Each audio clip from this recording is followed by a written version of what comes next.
Semua korban kecelakaan pesawat ATR 42500 sudah teridentifikasi. Tim Disaster Victim Identification, DVI, Polda Sulsel telah mengidentifikasi 7 korban pesawat ATR 42500.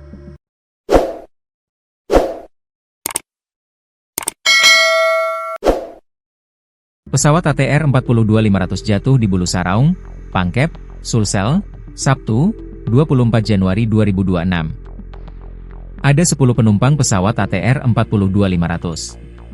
3 orang lebih dulu diidentifikasi yaitu 2 orang pramugari Florencia Lolita Wibisono dan Esther Aprilita serta pegawai Kementerian Kelautan dan Perikanan, KKP, Deden Mulyana. Ketiganya telah diserahkan ke keluarganya. 7 orang lainnya juga telah berhasil diidentifikasi, yaitu pilot Kapten Andi Dahanto dan kopilot Farhan Gunawan. Flight Operation Officer, FOO, Haryadi dan 2 orang engineer onboard, EOB, atau teknisi bernama Resti Ed dan Dwi Murdiono. 2 penumpang lainnya yaitu Ferry Irawan dan Yoga Naufal. Keduanya merupakan pegawai KKP. Kapolda Sulsel, Irjen Juhandani Raharjo Puro, mengatakan seluruh penumpang pesawat ATR 42500 telah diidentifikasi. Ada 7 kru pesawat dan 3 penumpang, katanya.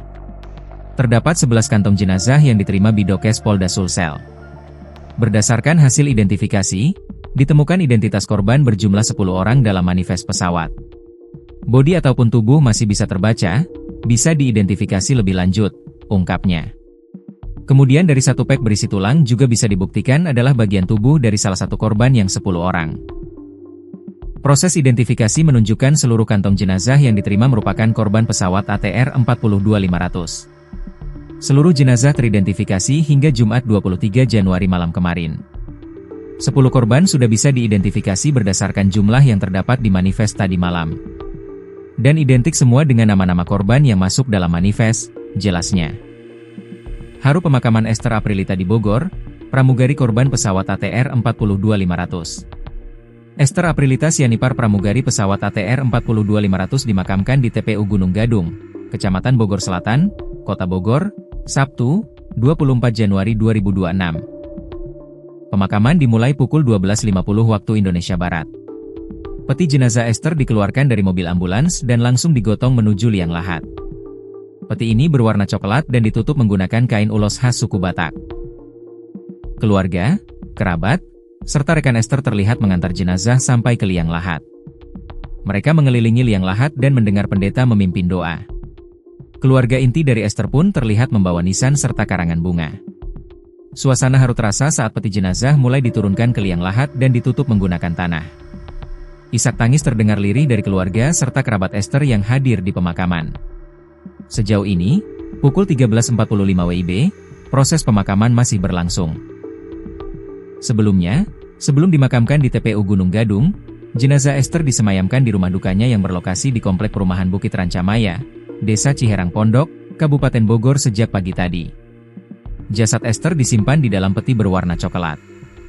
Kain berwarna coklat juga terlihat dipasang. Sejumlah kerabat dan rekan almarhumah mengaku sangat terpukul atas kepergian Esther yang dikenal sebagai sosok pribadi yang ramah dan periang. Kehadirannya kerap membawa keceriaan di tengah lingkungan pertemanan maupun keluarga. Catline, 25, salah satu sahabat dekat Esther, mengungkapkan rasa kehilangan yang mendalam. Ia mengaku telah bersahabat dengan Esther sejak 15 tahun lalu. Saya sahabatan sudah 15 tahun. Dia itu periang, suka menghibur teman-teman, kata Catline.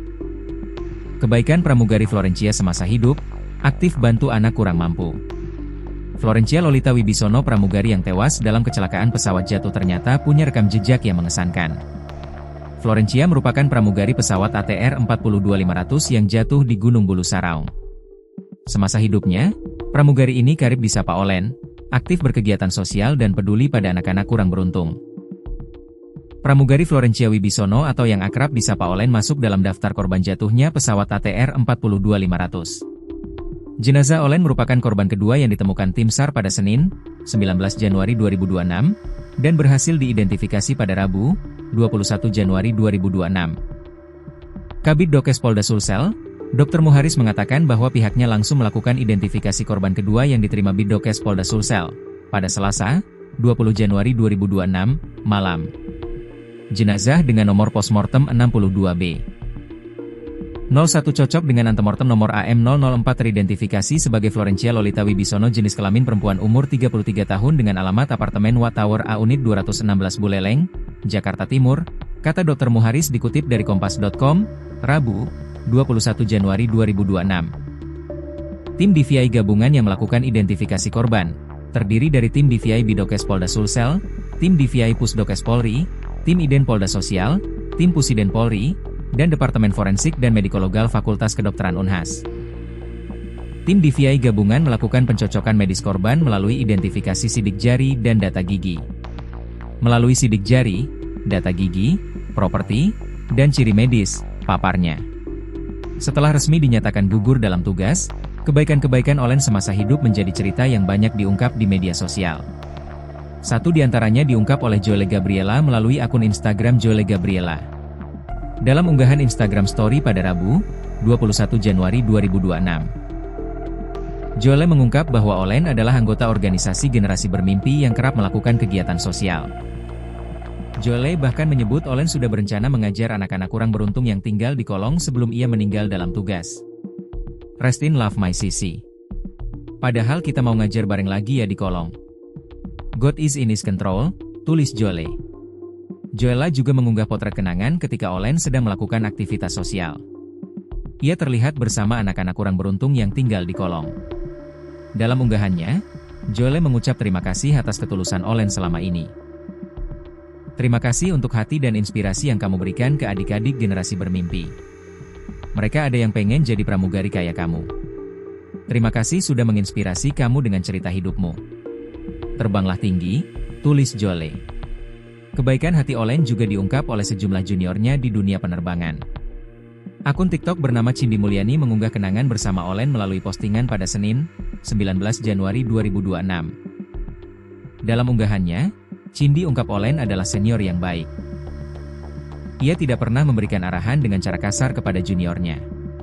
Di postingannya, Cindy masih berharap Olen bisa selamat, meski harapan itu kini pupus.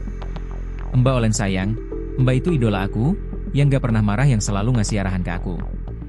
Mbak semoga ada keajaiban Tuhan ya Mbak. Mbak itu pinter, pasti Mbak tahu cara bertahan ya Mbak, tulis Cindy. Unggahan serupa dibuat akun TikTok bernama Adelia_Cing. Adelia mengunggah video kenangan ketika Olen menjadi pelatih untuk para pramugari junior. Ia mengucap terima kasih kepada Olen atas bimbingan yang diberikan selama ini. Dear Mbak Olen, kamu sangat menyayangimu. Berita ini menghancurkan hati kami. Beristirahatlah dengan tenang, berjalan di atas angin dan terbanglah tinggi. Terima kasih telah datang ke kehidupan kami, tulis Adelia.